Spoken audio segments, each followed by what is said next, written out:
Hey,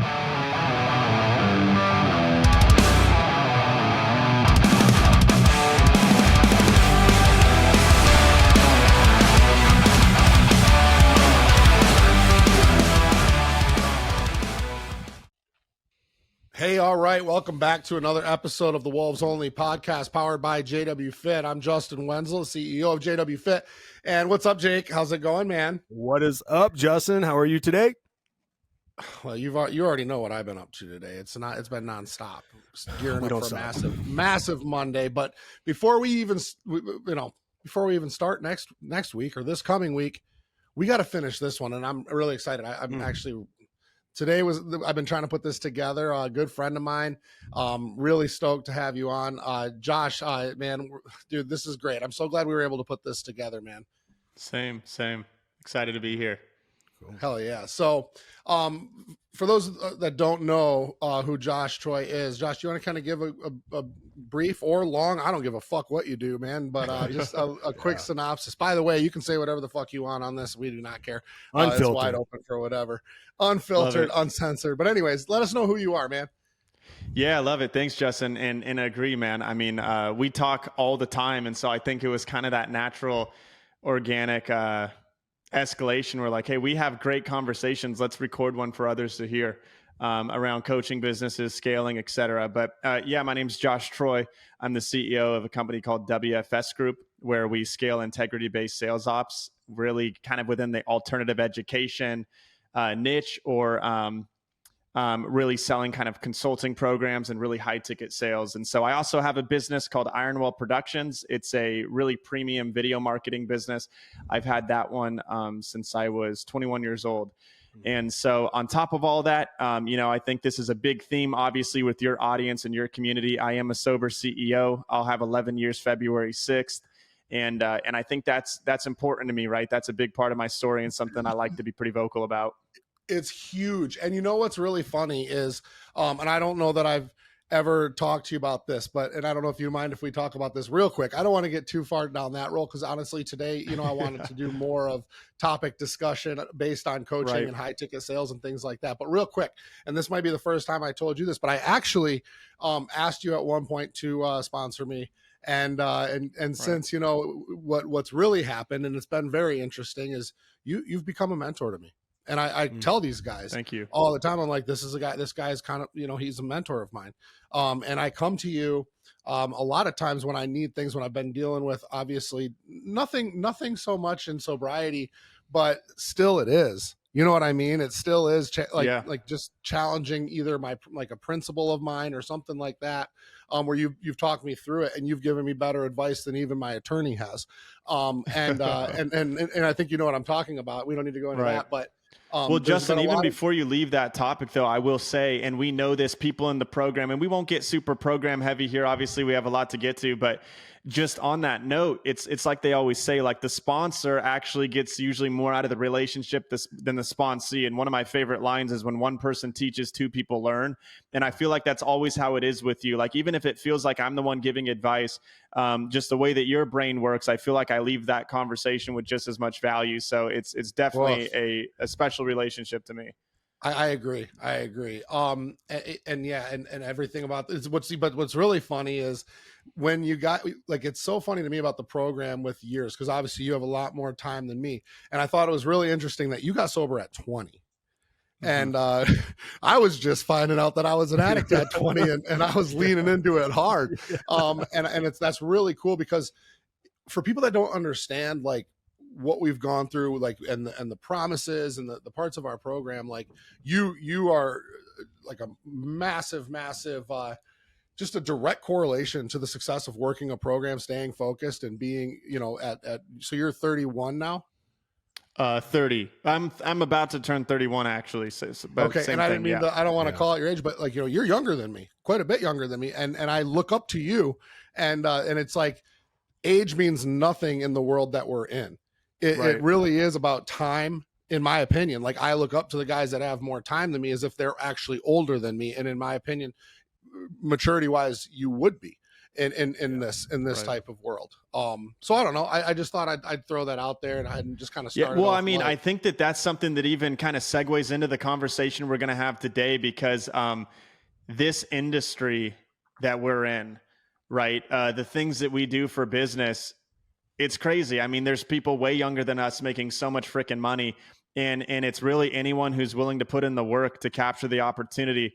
And I think what you're really saying, Justin, it's like, yeah, age doesn't matter. There's just no replacement for experience.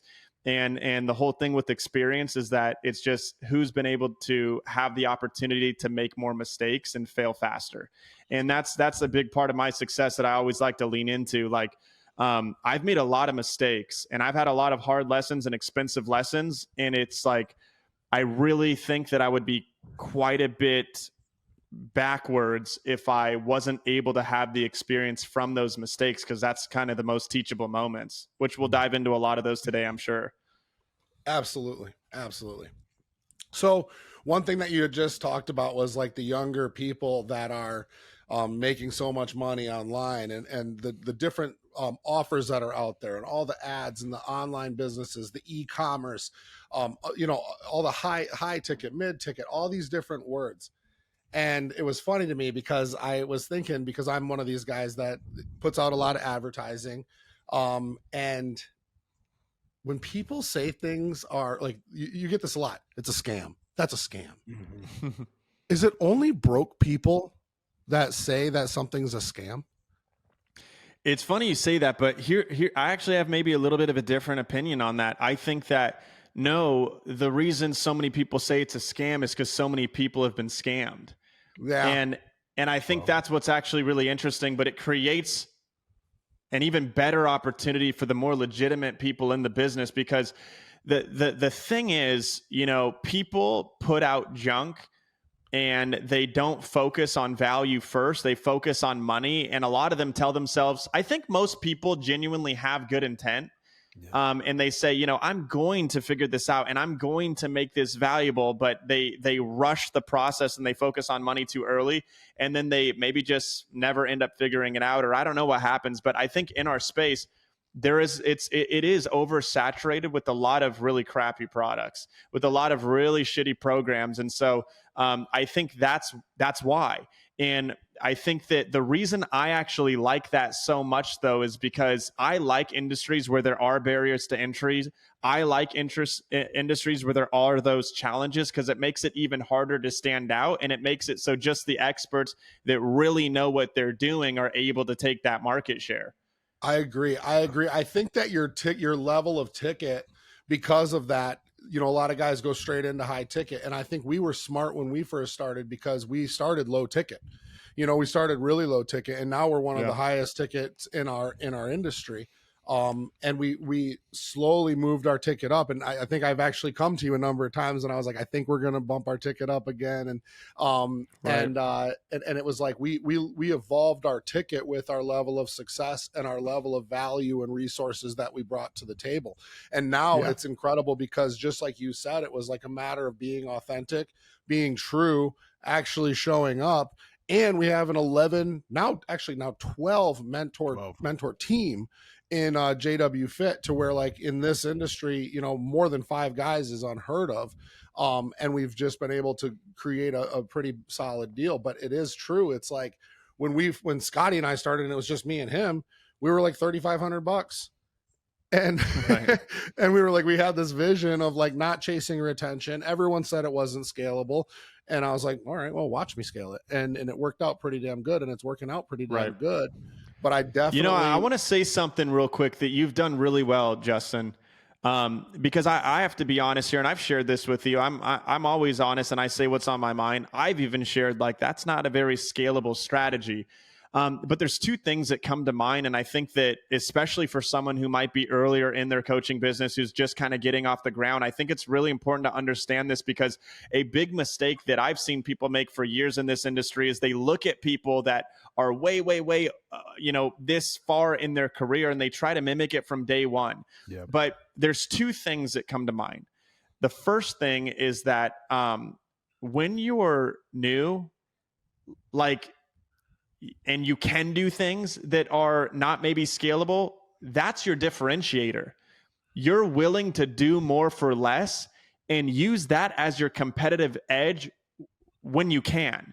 And your competitive edge changes as you go. But when you're brand new and your costs aren't bloated yet, and you don't start to incur that ROAS compression as you do with higher levels of ad spend, and you're just willing to work harder and spend more time for less output, that's a massive competitive advantage that you should leverage. But the second thing that I think I would challenge people to continue to think about in our space is, and I had someone tell me this. I wish I could give them the credit, but I can't remember who it was.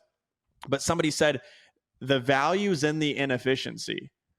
And I thought that was interesting because as business owners, we're always trained to look at the most efficient process, the most agile models, the highest margin. And of course, we're all in this to make money. But at the same time, I think that if you really want to be successful in this space and build a great online reputation and keep that authority where everyone's saying good things about the experience they've had, you have to sacrifice efficiency at times. And that's something that I really commend you for doing. When you have, you might have 4 or 5 coaches on an enrollment call. You might have 12 people all pouring in to one of your students, but that inefficiency is what gives that, extraordinary experience.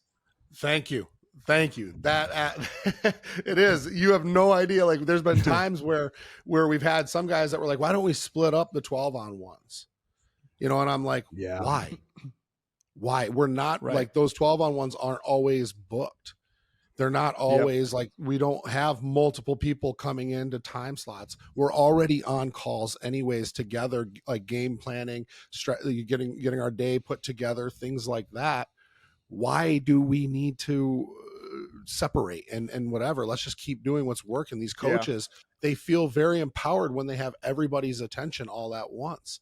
And yes, well, the thing is, sorry, finish your sentence real quick before I was just going to say, yes, the sales calls, they probably take a little too long, but I'll tell you what, I always go back to, what is it, Swiss or Swedish? Swiss bankers, right? Mm-hmm. And the Swiss banker is like, the Americans come in gung-ho, cowboys, and they're like, let's get straight to business. And Swiss bankers, who are some of the best business people in the world, sit back and like, whoa, cowboy, fucking chill out. How's your kids?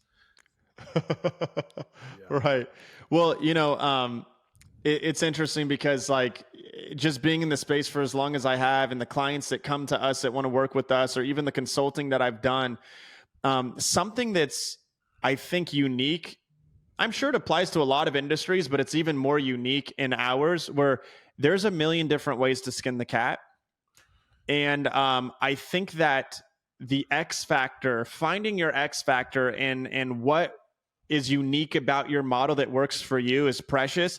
And I've seen a lot of people lose a lot of money listening to someone else from an outside perspective tell them what to change that was working. Wow. And so even for me, when I'm brought in, whether, again, if it's a new client or we're consulting on somebody, the very first thing I do is called existence testing. In other words, I don't want to change anything yet until I understand why something was working so well, because people lose so much freaking money changing all of the things that were working well about their business just because they heard something on a podcast or they watched some other company do it a different way, and they don't have they don't have an intrinsic understanding of why that was working for their business, and they ruin it. Yeah. 100%. No, I agree. I think it's cool to be in a shared space. And another really cool technique that I've learned is not necessarily pull mentors, but do business with other mentorship companies that do something that you're weak in, which we've done. Clarissa's a great example, to where Clarissa was one of the instructors in another program that I was in. I ended up asking her just to help me, and I would just pay her to help me with, like, keeping my advertisements organized, you know what I mean? Making sure they're targeted properly, helping me keep track of my KPIs, because she was really good at it and she was an instructor at it, right? Meanwhile, she has a high scale or a high ticket credit card funding coaching business, okay? That's a very high ticket, almost double mine.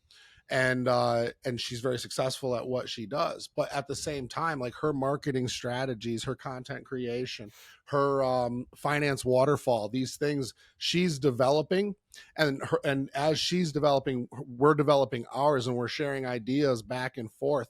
And we've literally kind of like pulled off of each other for the last 8 months to now where we're launching a brand new finance program that's available here in the States and in Canada, that's going to be able to level us up. But I think, and I want to know your input on this, like, you're right. Don't just take other ideas and things that you hear and just try to imply them because they work for somebody else, because internally you know what's working, and a lot of times you throw a wrench in the system. But how do you feel about merging ideas with companies that are similar to your size? And let me really quickly elaborate on this, because in the auto industry, we have in a General Motors specifically, we have things called 20 group meetings. Okay. And essentially what they are is they take the 20 dealerships from similar markets to yours, but not in the same state even. So if you're a rural Chevrolet dealer, you're going to go on a trip with 20 other rural Chevrolet dealers from around the nation, and you're all going to meet like once, twice. It used to be a lot more frequently a year, and you would share ideas and stuff based on your same market share, your same demographic, so on and so forth. And I've really enjoyed growing that way, and that's been kind of something that's worked out really well for us, assuming that you can keep that relationship going. Absolutely, yeah. And the question out of there was like, what do I think about that? And I think that's called playing the bigger game, right? It's playing a bigger game. I love that. I'm a huge fan of that. In fact, there's like a couple shout outs here that I'll give, but it's like the Who Not How book by Dan Sullivan. But also, one of my mentors and someone that I respect so much in the space, his name's Roland Frazier. His newest book was called Business Wealth Without Risk.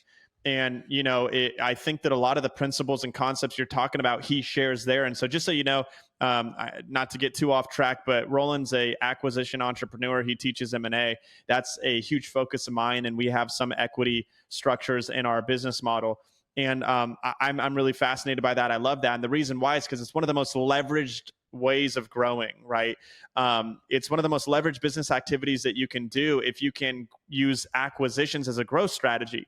Well, in his most recent book, though, he kind of unpacks that a little bit more and says, hey, once you understand, however, why acquisitions are so leveraged, you can take some of those foundational frameworks and apply them even outside of acquisitions. And so one of the things that he talks about is exactly what you just said, Justin. Like, why are you going to spend so much time on something that isn't your bread and butter? It isn't your core competency. It's going to take you forever to figure out and build by yourself. Why don't you just find that person that's already proven it, that is specialized in that knowledge, and collaborate and come up with the deal structure that works for everyone?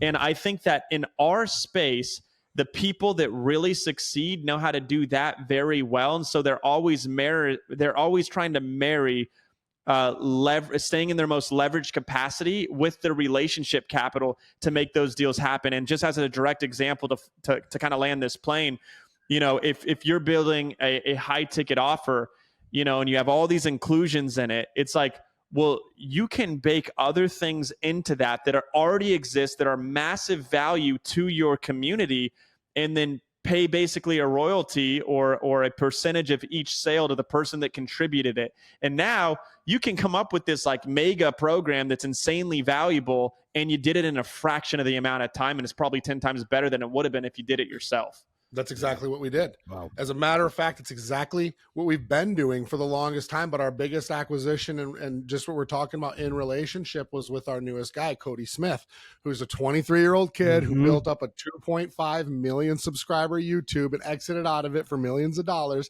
He now runs a done-for-you YouTube scaling service.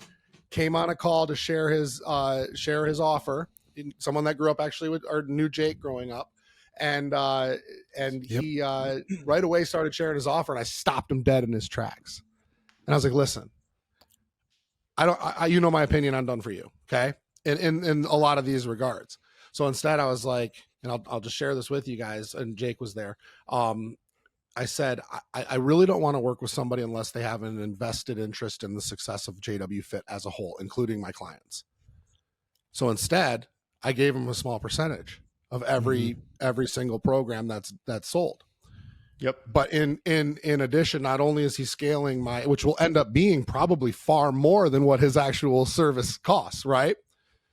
But on top of that, now he is helping the coaches, my clients, scale their YouTubes, teaching seminars, providing a lot more value. It's so good, Justin, on so many levels. And it's like, I think not enough people realize, I think actually it's the immature entrepreneur that has the mindset of, I want to do everything myself. Yep. And I think when you're new to business, you think that that's almost like a brag, right? You're almost proud of that. I used to be like that, right? I'll be the first to say it. So I was in that same seat. But what you don't realize is the right partnerships, the right deal structures. When you can do what you just described, it's one of the easiest ways to take quantum leaps in your business. It's very hard to grow faster than you can grow with the right partnerships because of everything we said. I mean, if somebody, just as an example, Justin, you have a coaching program and you're teaching people how to do everything that you teach them how to do. And let's say, I think this is an example of what you did, but if it's not, just use it as an example and plug it in with whatever. Let's say there's a marketing program that teaches somebody how to run ads, and that's something valuable for your community. Well, when you can partner with somebody, bake that into your program, give them a percentage of the sale, it's not just the value of, what's it called? It's not just the time you save to produce a course. It's the years and years it took that person to get the level of expertise that they have to even be able to know how to create that. And so you're literally collapsing timeframes by years to be able to offer that. And that's what I think is so valuable in doing so. Right. Absolutely. So let me ask you this. High ticket mindset. Okay. So many people get into, and I know fitness isn't your space, but let's just use fitness as an example because a lot of our viewers are aspiring online fitness coaches. And one common thing that I always get in my testimonies is Justin and his team really helped me scale the value I had in myself. Because they came in, if they were coaching before, they were running dog shit, fucking cheap coaching programs or client, coach to client programs, meaning $300 a month. And I always tell them over and over again, how do you want to make your buck? Out of 100 pennies or out of 4 quarters? Yep. And but so many people think so locally.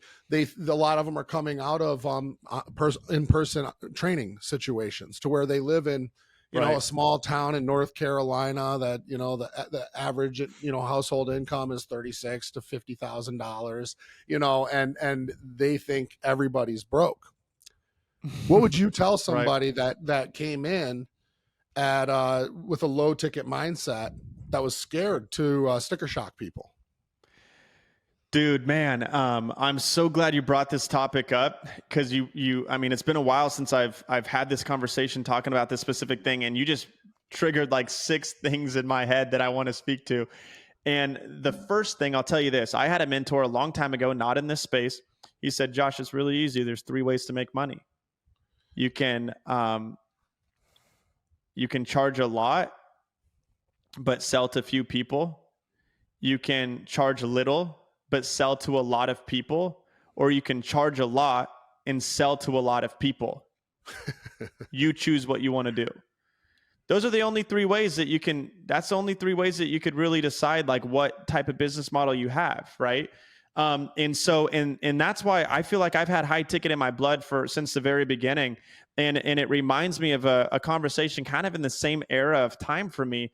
It was actually from Grant Cardone. And he said, what Grant said was, he said, the first step to selling bigger packages is pitching bigger packages.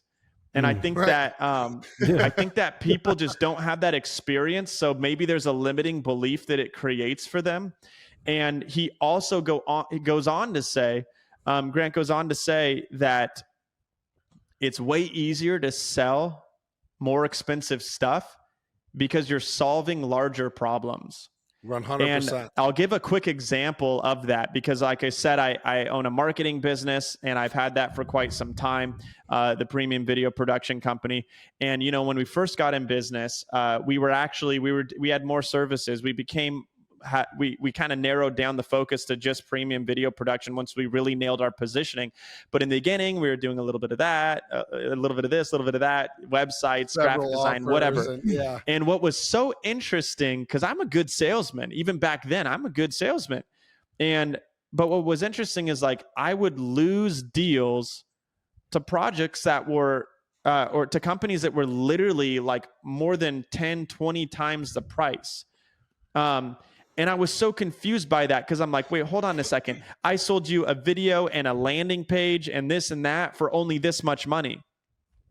But what happened was this other company that was so much more expensive, not only did they solve larger problems, they're building entire websites, they're producing campaigns, they're driving traffic, they're creating customers. So not only did it solve bigger problems, but it gave the perception that mine was so cheap that there's no way it would possibly work. And it was true, because when you pay them more, they have more margin to deliver. Probably true.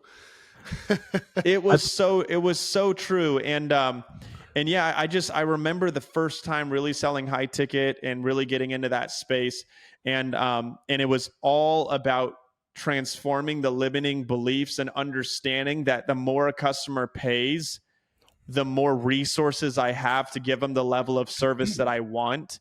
And that was the type of business that I wanted to have. And the last thing I'll say about that, you were talking about this example of somebody living in this city where everyone in their environment was broke. First of all, you got to change your environment. I think that's why one of the most important things in investing in mentorship and joining programs is you're able to be around the right mindset to change the way you think, right? Yep. You already know that. But the biggest mistake that I made as a really young entrepreneur selling expensive packages is I would look at the price of that thing in comparison to my bank account. I would look at the price tag and be like, damn, I wouldn't be able to afford this. And it would create insecurity in pitching it. But you have to realize that it's like that has nothing to do with the person that you're selling, right? You're imposing your own limiting beliefs on other people when you can really help them. Right. I find this whole conversation interesting because I owned a gym for many years and I had the mindset. I was so scared. I was the highest paid in the area. It was a CrossFit gym, but what I kept making the mistake of doing was keeping my price at the same. But I would justify by bringing on more programs like kickboxing class, a boot camp, a massage therapist, and I was like, well, to get this high ticket, which was not even a high ticket back then, I kept telling myself I had to add these things time and time again to make up for how much I was charging instead of just pulling the trigger in the first place and just charging the price I should have been because I was scared of that. Right. But I was also that alpha where I was doing everything myself. And eventually, luckily I was able to sell at the perfect time. But that's, I think, my ultimate downfall was making that young entrepreneur. You know what I mean? I was in my early 30s and I screwed up, but it's so fascinating because I don't know this as much as you two. And I love being on this podcast and listening to Justin because I'm learning everything through him, but it reminds me what I could have done better back in my day, So, well, 100% real quick of what Josh said too is, you look at, Jake, you look at our competitors. Okay. And we have one main guy that is what it is. Okay. And his program is a quarter of ours. It's a quarter of ours. But you look at it and you're like, how can this guy justify, right?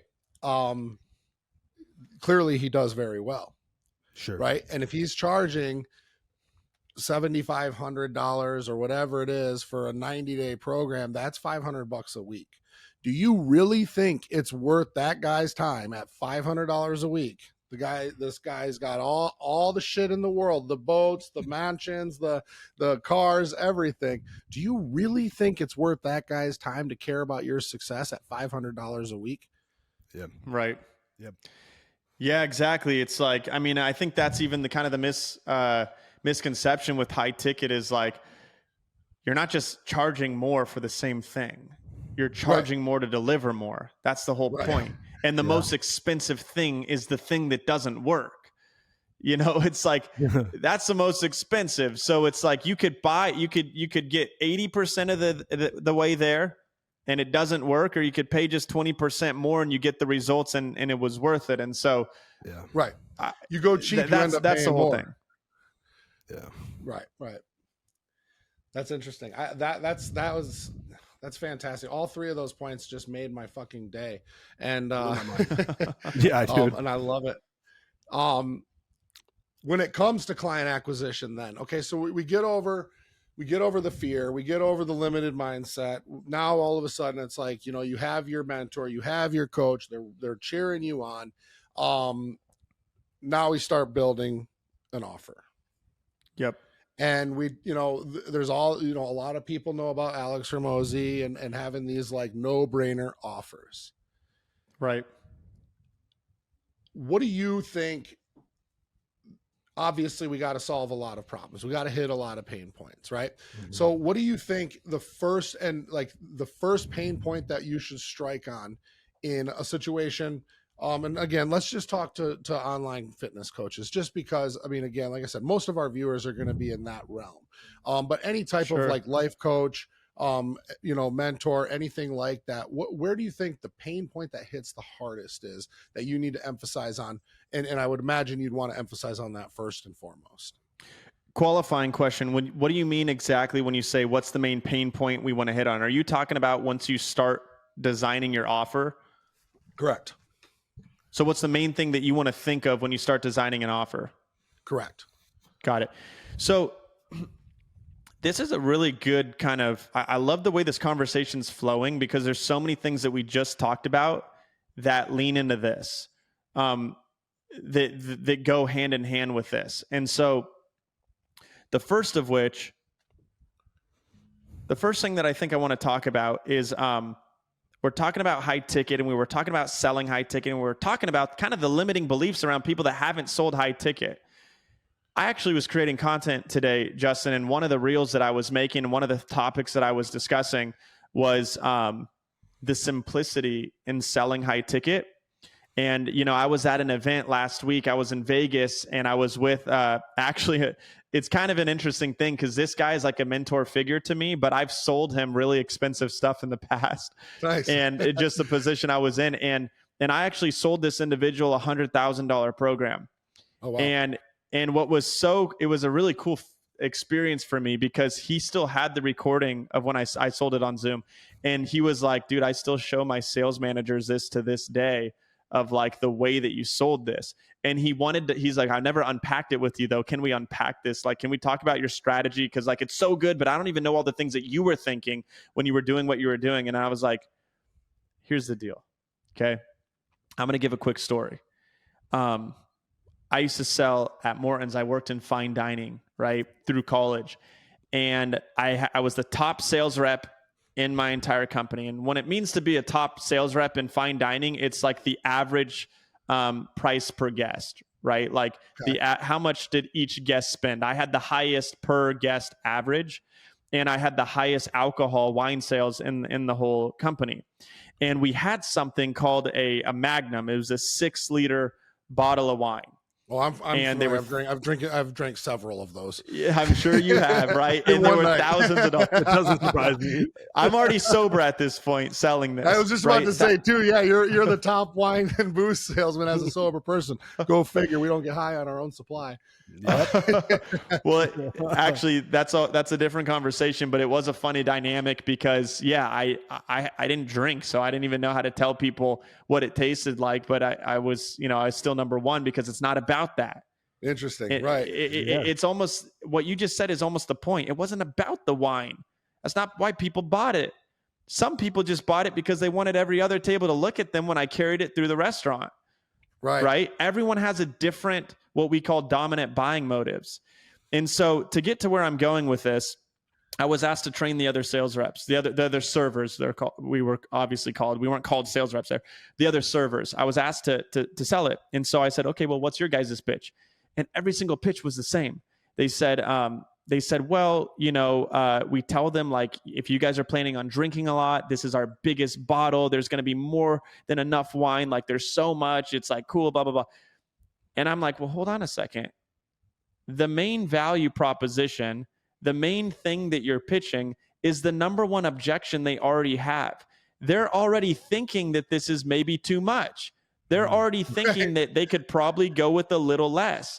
And so people pitch what they perceive to have the most value, but it's actually the number one reason someone wouldn't buy it. And so what I did is I'd walk up to the table, I'd figure out what they were there for, and I'd say something along the lines of like, hey guys, obviously I know you came here. You're celebrating something special tonight. Happy birthday, by the way. That's a really big deal. You only turn 50 once. Listen, we have a 6-liter bottle of wine here. It's probably a little bit more than you need, but that's obviously not why you get it. It's just to commemorate a special occasion. I'll bring out a silver Sharpie. Oh. You guys could all sign it. It'll be really cool. I'll take a picture, and you guys could put that up in your house, on your wall, and just remember the night. So it's really special. Obviously, that's one of the reasons most people get this, and they'd buy it. Fucking and they would. I don't even drink it. I'm ready to buy one. The purpose of this, guys, that I want to hammer home, because we're tying this back to offers, is that I was tying that buying decision to their core desires. I understood what they cared about, and it wasn't wine. It wasn't wine. I understood their core desires, their dominant buying motives, and I understood what most heavily influenced their buying decision, and that's the way I would pitch it. I wouldn't talk about where the wine was made and blah, blah, blah, and here's the tour. None of that matters. They don't care. No. Right. And so now taking that concept and going back to this question you're talking about with offer design and high ticket stuff, there's something that we always talk about called value is usage. And you have to keep this in mind when you're coming up with program inclusions, we call them. Those are the deliverables that are included in a high ticket program. They're called inclusions. When you're coming up with your inclusions, you have to understand this, okay? You will never have somebody who the reason they make the buying decision is because they need every single little piece of what you guys have. Okay. You're not going to have that. You're going to have someone that there's 3 pain points they want to solve, and yours solves 10. Well, what's interesting is that what you would think is that if you solve all 3 of their pain points, plus you have 7 more inclusions, that's perfect. But the way human psychology actually works is, so you're telling me I don't need 70% of this. Now, all of a sudden, that price justification, it seems like maybe it might be 70% overpriced. And so what you have to understand how to do is you have to identify people's core desires, understand those 3 things that actually move the needle in their buying decision, and make the entire pitch just around that. Everything else is just a bonus, and it boils down to this one line: sell people what they want, give them what they need. Mm-hmm. So you're only pitching them the inclusions they care about most, but even if they don't care about it, they need X, Y, and Z to scale a coaching business, and they still get that. And as their level of awareness increases through your education, they have those there available to them as well. And you should create your entire offer with that in mind. Yep.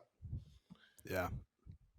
I love that. Yeah, because there is times that I do feel it is like, we get a lot, and I train these guys to be able to provide, a very visual offer. And we try to keep it as simple as possible, but we always want to touch on things like their pain meters, especially when it's people that are dealing with being obese and are dealing with some sort of shortcoming in that regard to their health. You know what I mean? Yep. And to be able to strike on that by using what JT, one of our sales mentors in JWFIT, talks about is their pain meter. And and it's funny because I think a lot of times these guys, like, let's say for instance, like one of these coaches wants to help out fat dads and husbands, and they're like, your wife's not fucking you, right? And that's like what they're hitting on. That's what they're hitting on. Meanwhile, that guy's like, good, I don't like the looks of her either. I got you porn on my phone at all times, and I'm ready to go. I don't give a fuck about if my wife is fucking me or not. I want to look good so other women look at whatever. I get the example. Yeah, I don't want to go too far into it, but I know a situation like this. This is just what comes to mind, where it's these guys are hammering in on one topic, one thing only, but their avatar has a plethora of pain points that they could be hammering on. Yep. Absolutely. Yeah. So yeah, I mean, more specifically, that's exactly where you want to start. You want to come up with your ICP, your ideal client profile, avatar, buyer persona, whatever word you want to use. And you want to brainstorm the pain points. I don't want to get too complex here, but we actually talk about something called pain drivers and goal drivers. Some people are most heavily influenced by pain points, and some people are most heavily influenced by pleasure, right? And in fact, Tony Robbins says that most people will do more to avoid pain than they will to gain pleasure. And so having a balance of each of those. It's easier to sell off people's pain than it is to sell off an outcome. Yes. That's exactly. But you do, so you want to think of the main pain points of the avatar, and you want to think of the main desired outcome, and then you want to sell the transformation. So, when we teach in our company to our sales reps, the most basic, I'll give you an overview of the selling framework. You have to identify their current state, identify their desired state, and then it creates a gap. What's keeping them from where they're at to where they want to go? And your program, the transformation, is you're selling them the bridge to get from the current state over the gap to their desired state, right? And so, the current state, you have to brainstorm the pain points of the avatar. Once you understand those and you understand that blockage of where they want to go, all you're doing is selling them the bridge. You're just selling them the transformation that gets them there in the most favorable way. Right. Yeah. You got me really in my head about a couple certain cases right now that I need this conversation. And, well, another angle to this that I think is good to discuss when it's coming up with offer design. I'll say a couple things. First of all, there's only so many different things you could include in a coaching program. So one of the things that we always say, and I hope I remember them right now, it's you're going to have a coaching element. You're going to have an on-demand curriculum element a lot of the times. You're going to have a resource element, and you're going to have community. Like usually every offer has those four things. Correct. So it's like, okay, well, what is the on-demand portion? What is the coaching look like, whether it's group coaching, one-on-one, whatever it is? What types of resources, deliverables, documents do they need to have? And then how can I promote community so they really have that experience? And so when we're doing offer design, even though all those things are different based on the avatar and what we're selling and all these other things, we usually brainstorm in those four categories. And then usually the comps do play a role. And when I say comps, it's comparables. It's just like real estate. It's like, well, how do I know what this type of house sells for? It's like, well, what do other similar houses in the area, what have they recently sold for? It's not that different in our space. It's like, look at, I'm really big on, so you're talking about avatar, which is audience development, but then I'm really big on competitive analysis. And you have to do both of those things. You have to know your customer. Yeah. You have to know your avatar, but you also have to understand the competitive landscape of the industry. And by having a good amount of awareness of both of those things, it allows you to build a program and truly differentiate it. Right. Yeah, absolutely. And I think we're right on point with that with our people. But here's the deal, and that gets me to my next topic: objection. Yeah. Right. Because really, you say objection. Objection. Yes. Objections. Got it. Because really, the getting to the call is good. Getting people to show on the calls. What's average in your industry, and or in the coach to client industry, it would be like probably, show rate. Yeah, 30 to 40% show book to show. Yeah, it's interesting. I don't know what's average, but we wouldn't be okay with those numbers. Oh, fuck no! Someone's gonna die. That would probably break the model for a lot of people. You froze there for a quick second, Justin. So I do apologize if I was talking over you, but yeah, no, that would break our model. I mean, really, we want to be around. We want the number to have a 7. Like if we could have a 70% show up rate, we feel really, really good. If it's in the 60s, it's not bad. Once it's below that, that's the thing we optimize for. But if it's under 50%, we're really in some trouble. Yeah, but to your point, yeah, industry average, dude, it probably is like 30%, or I mean, it's bad. Yeah. Yeah, I think with a good follow up, a good CRM and automated system in confirming and all of that, a solid number is 50%. I really do. I agree. I think above 50 is respectable. Yes. But yeah, we like to skew close towards rate 30 higher. to 40% if you're booking a lot of calls. Dependent on a lot of variables. In fact, close rate is one of the most challenging things for me to talk about in this industry, because there is so many baseline assumptions that I have to understand before even knowing how to give an opinion. For example, I have people that are like, we have a 70% close rate. And I'm like, yeah, okay. First of all, you have like a $3,000 program and we're comparing that to a 20. Second of all, you guys have the heaviest segmentation in your application where you're only allowing the most qualified of qualified people to show up to the call. Yep. Third of all, you guys have funding options that require them to put as little as 500 down.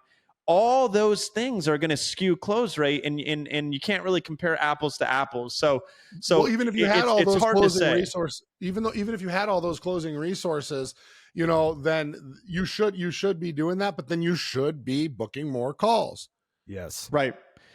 And that's exactly it. It's like, there's a lot of buzzwords in this industry, or even buzz metrics like close rate, where, they're, oh, well, this person's doing 60% close rate, so I suck. But it's like, you have to look at the whole model. When you look at close rate, that is one line item in a spreadsheet.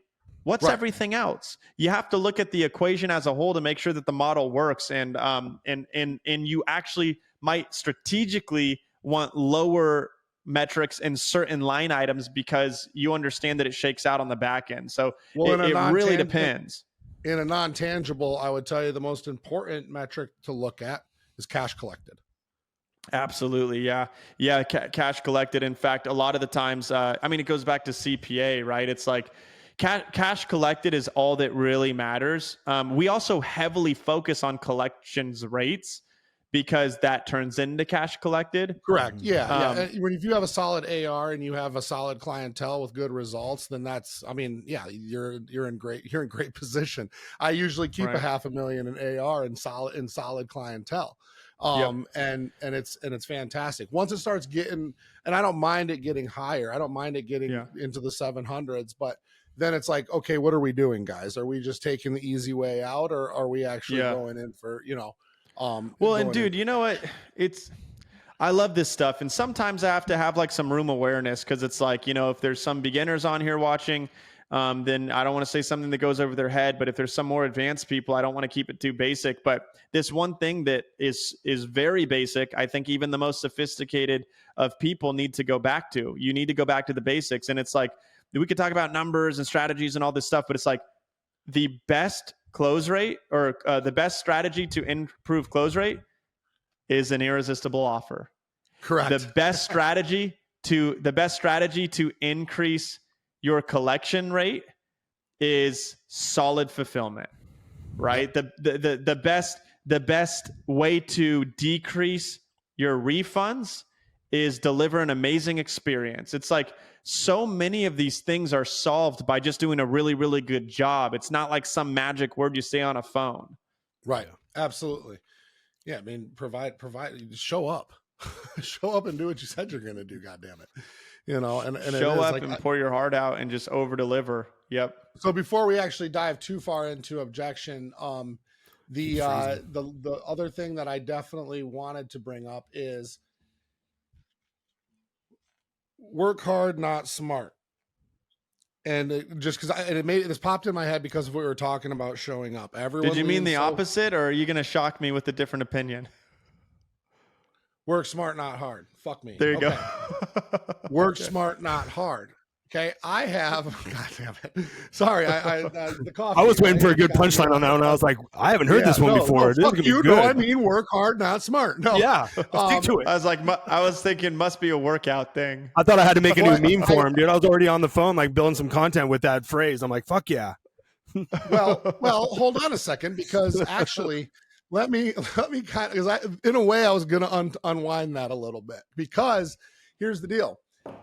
A lot of people get into these industries and their idea is automation, work smart, not hard, but they're leaving money on the table. And not only that, they are relying so much on things that they think that they skewed up in their brain, and they're not used to being straight up hustlers, slinging wine out of Morton's, right? Fucking hustling cars for 90 hours a week. and they're like relying on things like automation. I want an automated sales funnel. I want things to go straight from that to setters through a qualification funnel and all of that, and then to a sales team out in Puerto Rico. And then I want to be able to, we talked about this the other day, there's like some cats that were their ad was them going up a chairlift, and they're like, see, my bank account keeps going up while I just ride up this chairlift. And it's like, God damn it, like, this isn't the way it works. Right. Yeah. I hate being that guy where you're like, what would you rather have, this or that? And you're like, easy, I'd take both. It's like a cop out answer, but I do believe like you need to work hard and work smart, because when you're working smart, it creates leverage. But once you're maxed out on maximum output and leverage, the only additional variable is the amount of time you spend on it. And so for me, I work smart. I focus on only the most leveraged things in the business that has an asymmetrical output, but I spend a shitload of time doing it. It's why we're recording a podcast on a Sunday after I already worked all day today. Right. So I think you have to work hard and smart. And it's kind of like what we started the conversation with, Justin, where it's like the value sometimes is in the inefficiency. You know, people get so stuck on automation, but at the consequence of what? Like, what are you sacrificing? That's just it, because you were just talking about, in order for you to, you have to deliver. You have to deliver. And you know, it's like in our industry, a lot of times is an inefficient fucking thing. It is. Yep. Yeah. In our industry, you know, or not our industry, but in my business, you know, even our setters, the SDRs that we have, they're all American. You know, they're American, they're hungry, they're freaking solid. They speak perfect English, obviously, and they're really good. So. And so, you know, sometimes and you pay for it, and sometimes in our space, you get somebody asked like, "Well, why don't you outsource to, you know, Latin America or the Philippines?" And I'm like, "Because they suck." Right? Because it sucks. Ultimately go ahead. No, I'm just saying, like, I don't. We have VAs for a lot of things in the business that makes sense to do. And in that situation, the cost savings, the efficiencies are worth it. But what they don't realize is you're seeking efficiencies in cost in sales, but you're losing the results. And those are the parts that you have to be really careful about, automation and efficiencies, because it's going to get you lesser results. And, you know, it's funny, because what ended up being a corporate disaster was, CarMax, the vending machines, and the ordering your cars online and having it delivered to you. And a very, very famous person in the auto world, he said it will never sustain because a handshake is warmer than a click. And I always loved that. And I carried that with me out of the auto industry and into this industry as well, because these people that are relying, like, could you imagine somebody like yourself who does build relationships in business and definitely looks at the, like, I want to talk to the CEO, right? I'm not Karen. I want to speak to the manager, but I'm the guy that's like, look, I want to know who I'm working with. And these people that are starting these programs and starting these types of things, they're rushing into automation, leaning on automation, thinking that they're fucking smart. But what they don't realize is that their ideal avatar may not be fond of that. Absolutely. Yeah. I mean, I think you said it really well, Justin. And I think that's maybe, again, just, and we'll go on to the next subject, but I think it's kind of what you're saying in the beginning. It's why you guys do so well, because you're okay being inefficient in certain places where other people can't compete because you're giving so much. Right. Yeah. Well, yeah. I wasn't even bringing that back. I wasn't trying to bring that back around to me, Josh. That wasn't. I know, but it's a good example. Thank you. I'll take it. So last thing. Objection. And as in working with hundreds of people doing this type of thing, and in the world that I became very successful in, you're only going to get 3 objections.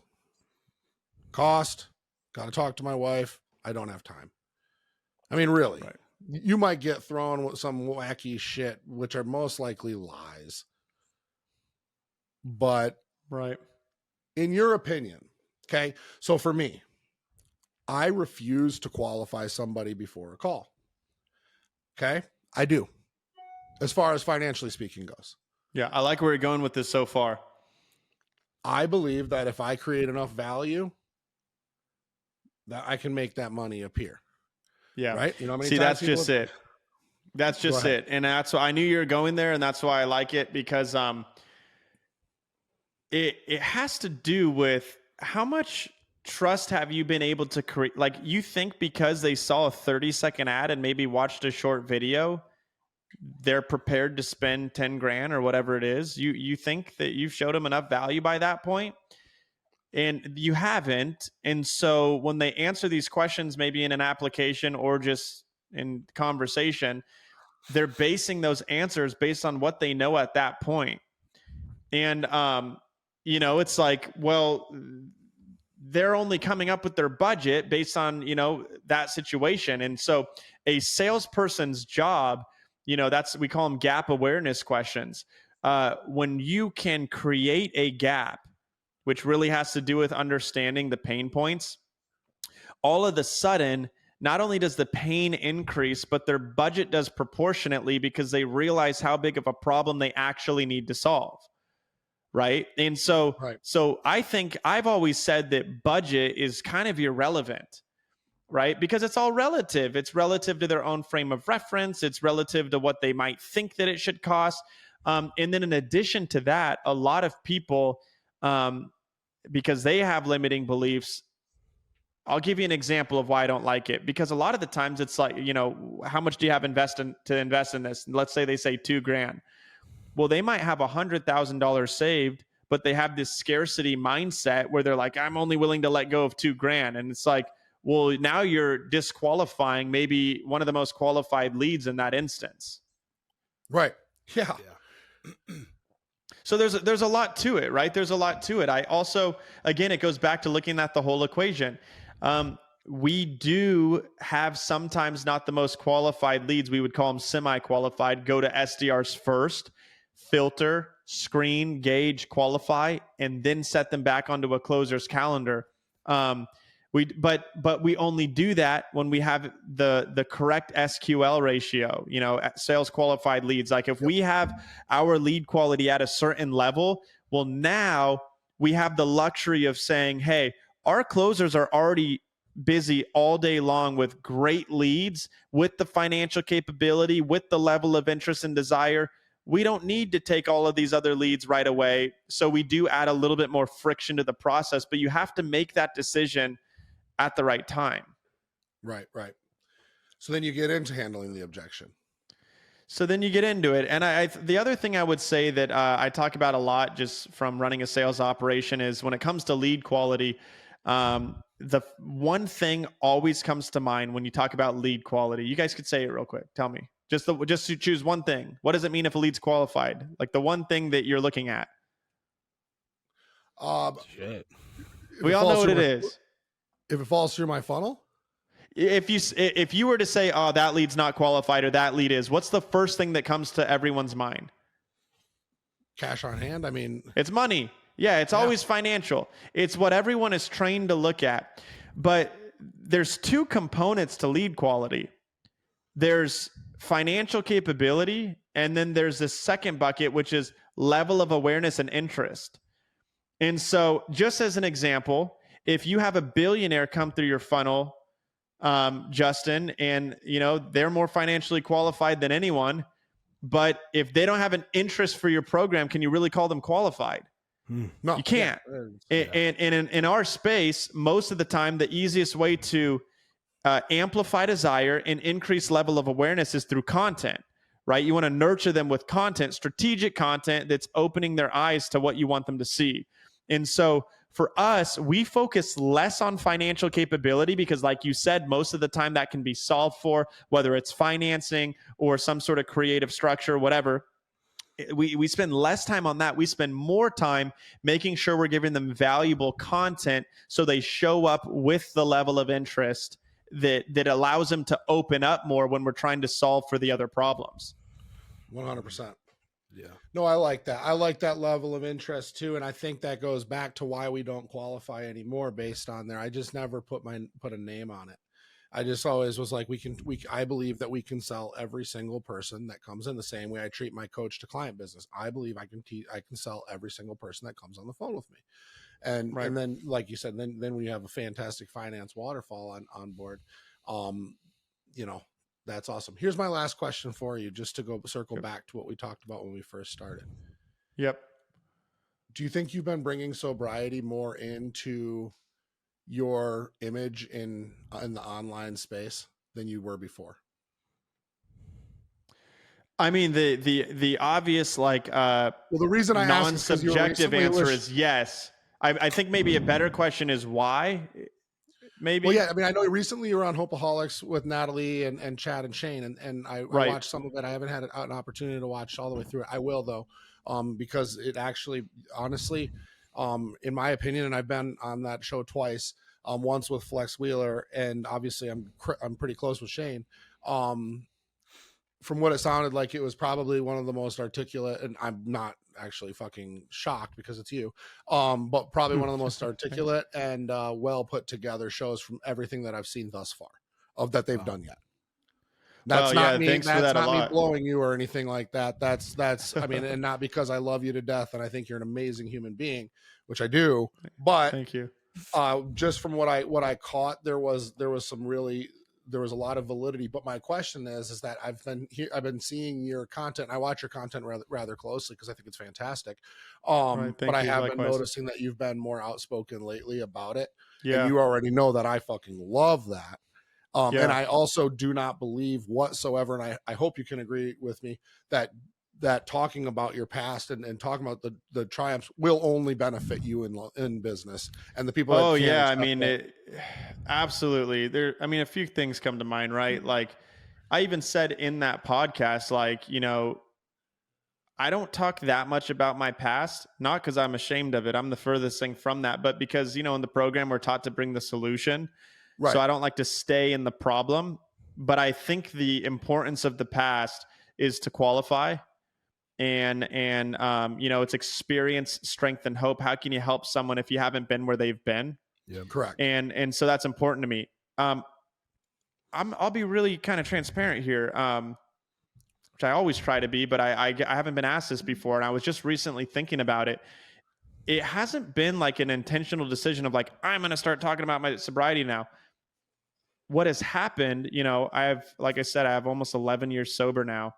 In February, I'll have 11 years. What has happened, the longer I stay sober, the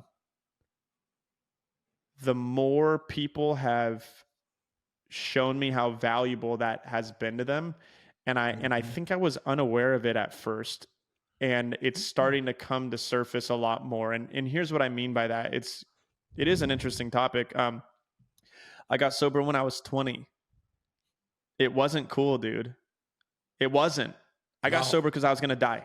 That's why I got sober. There's no like if I talked about all the things that happened at the time, it's not pretty, right? Even in my podcast, I try to water that down, we'll call it. It was not a pretty time. And I was like shamed for it. It was like, oh, you hear Josh Troy went to rehab. My point is, when you're 20 years old, when partying is like the thing to do and you get sober, I was like almost shamed for changing my life in a way. And so it wasn't something, I was always proud of it. It wasn't something I introduced in conversation. But what has happened is now that I've got this much time and this much experience, and I've helped the amount of people that I've helped, I've just seen so many people kind of, what's the word? They're attracted to that message. And they're like, holy shit, dude, this is a guy that has had success in business who had a lot of the same problems and in a lot of cases even worse than I did. And look what he's doing now. And so this awareness for how my experience can help someone else. And also, Justin, when I was 20, when I got sober, I was a no. I didn't even have an Instagram back then. I thought it would like get me in trouble. I didn't want people to see what I was doing. So I didn't have social media at that time when I got sober. And now today, not that I'm an influencer or anything close to that, but like I have a platform. Right. And so, being so convicted that my sobriety, not only it saved my life, it created the life that I have. And then realizing, how valuable that is to others. And then having enough time now where I'm like, yeah, I'm an expert on this. Like, though that culmination of all of those things is what has allowed me to be a lot more outspoken about it. And I'll say that this one last thing. What's the word for it? You talked about this in the beginning where it's like people have to find the value in themselves first before they could sell the value of high ticket. Yeah. And I've always been somebody for whatever reason where it's like, I need a shitload of proof, like cold evidence that I'm the realest dude doing it before I start to talk about how well I know something. Like, I've been in the digital marketing and high ticket space for a lot of years. I didn't post about it. I didn't give advice on it because I didn't want to be the guru who just learned it yesterday. So I waited for years and years and years until I had a track record and I had, example after example after example and, and tens of millions of high ticket sales done before I was like, yeah, I'm a high ticket sales expert. Look at my shit. It's I could prove it. It was very similar with sobriety. It's like, I had this fear where it's like, yeah, I got 1 year sober, but it's still like I could slip at any time. So once I passed that decade point, I was like, damn, that hits a little bit differently. I've been sober for over a decade and it's just a piece of who I am. And I think that in this last piece, and I know this was long-winded, but you asked a pretty heavy question to be fair. No, I love it. Keep going. Yeah. The last piece of it, right? I don't do it for this reason at all. But I think it is a reality we can acknowledge when you're your truest form of yourself, you're fully vulnerable and you show up as the real full you. You can build better relationships with your audience, with your customers, with people around you. And that's a whole part of building a personal brand. So why would I shy away from one of the biggest things who's made me me? Right. 100%. I'm unabashed just like that, and it's, it's so funny to think like my process and sales process is, hey, I'm Justin and I'm a recovering drug addict and alcoholic and I'm going to sell you something. But guess what? Never has anyone said to me, I'm not giving my money to you. Right. Like that's never once happened. Never Dude, once. It's funny. I was at an event the other day and there was another sales expert there, a friend of mine. And he said something so interesting. I didn't expect it. He was like, you know why I'm so good at selling mentorship? I'm like, no, why? He's like, because I just look at it like I'm selling sponsorship. Wow. And I was like, that's such an interesting take. He's like, no, seriously, think about it. Like you are selling an example of someone who has done exactly what you want to do. Right. They would trade places with that person. They want the life that person has. And that person is willing to show you how they did it. That's all that coaching is. I was like, 100%. Damn, I guess you're right. I say this all the fucking time. I say I got into online fitness coaching and mindset coaching because I fell in love with my 12th step. And I was like, wait a second, I swear to God, I say it all the time. And I'm like, I was like, I can make, and I don't make a business out of Alcoholics Anonymous, but I'm like, I can make a business out of this mindset because I always looked at it like this. Whenever like I was going to the next level in my career, I had to train the person that was replacing me. And every time I did that, I would get so much more meticulous at that craft. Even though I was leaving it behind, I would like remember the nuances. I would remember the processes. I would remember all of the things that got me fired up when I was learning that job the first time.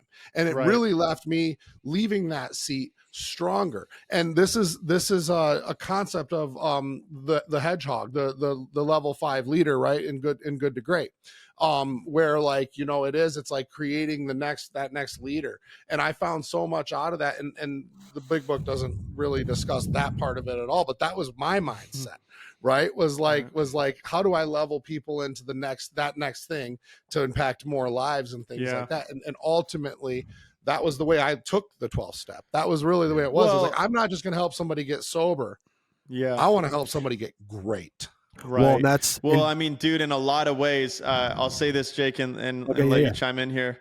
In a lot of ways, like that, it's what they say in the program. It's like you get sober and then you never talk about alcohol again. You talk about like building the life that you want and dealing with life on life's terms and handle the way that you think. And, you know, AA is freaking so awesome that we get to be a part of that. But for people that aren't in AA or the program, I know that even in your guys' program, and especially in fitness programs, a lot of it's like cutting out drinking. And that's another reason this topic has, like, I think a lot of people have been interested to talk to me about sober entrepreneurship and being a sober CEO, because even people that don't come from addiction, it is, I don't think you can say you're the best version of yourself in the same sentence with, and I get drunk and high all the time. Right. You can't say that. You're sacrificing something. It comes with the cost. And so that's why a lot of entrepreneurs these days, they're not even addicts. And they're like, yeah, we completely cut it out. And so I think that's something that's been really cool to see as well. There's a movement. There is a movement in sober entrepreneurship, sober CEOs, sober business people. Jake, what's up, man? You've been quiet. You guys, I've been quiet because I just been this whole conversation, Josh. I'm just blown away by just the intelligence that you bring to the table, man. So I've just been sitting back like a fanboy, but I'm glad you brought this topic up now, because this is kind of my style, dude. And just like you said, I was an addict. I have been addicted, but the last few years I've slowed down my role.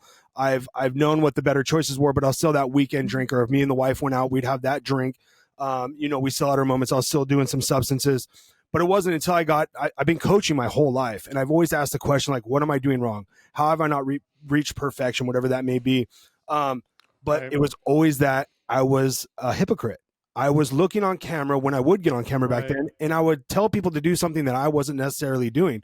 So once I got into JWFIT as a client, that's when shit shifted. I was like, these dudes are all living this life sober? Like, I could have swore Justin would have been on every drug in the book, how crazy he is. But, when I got to know these guys on a personal level, and wins just started stacking once I eliminated drinking. Like I told you before the conversation, I stopped in May, but it wasn't a forever. It was like, I'm just going to go without drinking. I've gone 3 months, 6 months, 9 months. And so I just said, I'll have a drink when I want it or when the time comes. Well, come into leadership, and when things started happening and getting put into place, it now became, what's the fucking point? And I think it's more than that, Jake. Honestly, what I think it is great that point, though, Jake. Drinking is fun. Drinking is whatever. And even though you weren't like living under the pier, right? And that that's not necessarily even a rock bottom to strive for. But look, as fun as all of it is, sometimes people need something better. Every time somebody, let me take that completely back. You always need something better. Drinking's fun. Using drugs is fun. What are you going to do that's better? And what you did is you found something better. Ultimately, that became your purpose. Now you have a purpose. Now you have that better thing. And now all of a sudden, like drinking, like all that kind of shit, like whatever. It's Justin, let me maybe bring it home with this, and you could button it up and wrap the episode. Jake, with what you just said, you reminded me of something that's, I just think, a great way to end this episode. When we're talking about high ticket sales, we're talking about coaching businesses and offers and willingness to pay and all these things. And it all kind of comes down to what you said, Jake. You were struggling with the lack of alignment, right? You were selling people to become something that you yourself weren't. Yep. And this is something that is so freaking important, because you have to become the type of person that you want to attract.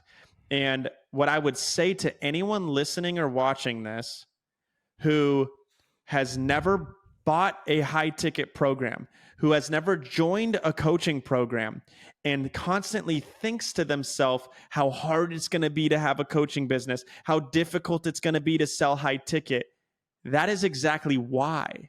Yeah. And by the way, guys, this isn't a sales pitch. And if it sells salesy, so what? Because as long, you could think it's salesy, as long as you know this is true.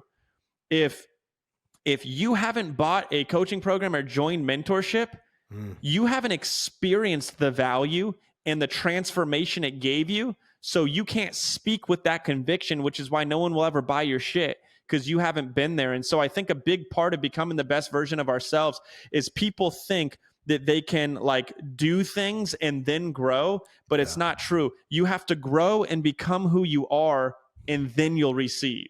I love that. 100%. It's like I said on my story today, man. I was like, you can read all the books, the leadership, mentorship, self-help. You can listen to all the fucking podcasts, but if you're not fucking right in here and you don't get straight with what's in here, none of that shit fucking matters. And not to sound too like a dipshit, but literally when I joined JWFIT, it wasn't an investment in my coaching business. It was an investment in myself to become the better version to now help more fucking people. And that's the bottom line.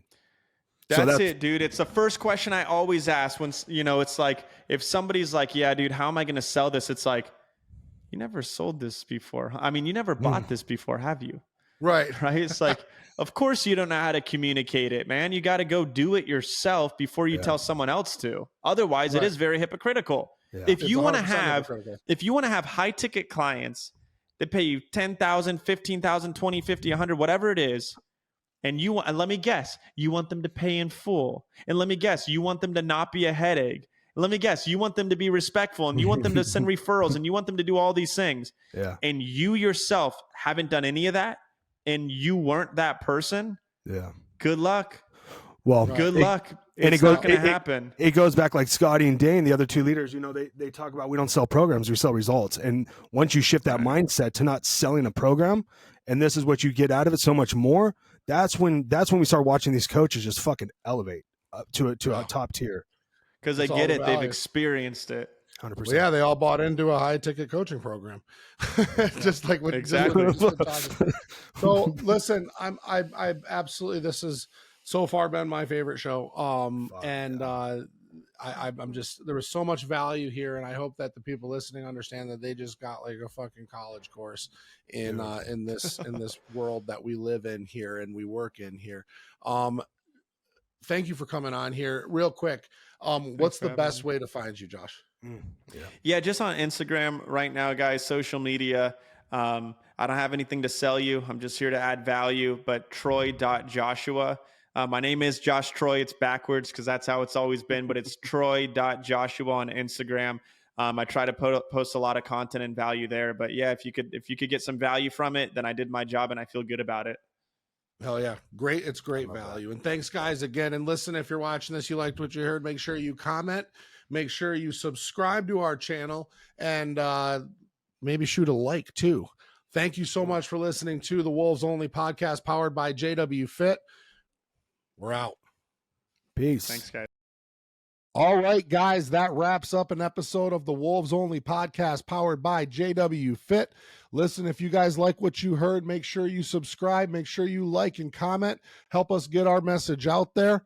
If you want to work with our team, go ahead and click the link in the description below. Schedule a call with us. We'd love to get you on. We really appreciate you guys listening. And if you have any other questions, you can reach out to us on all forms of social media. Thank you so much.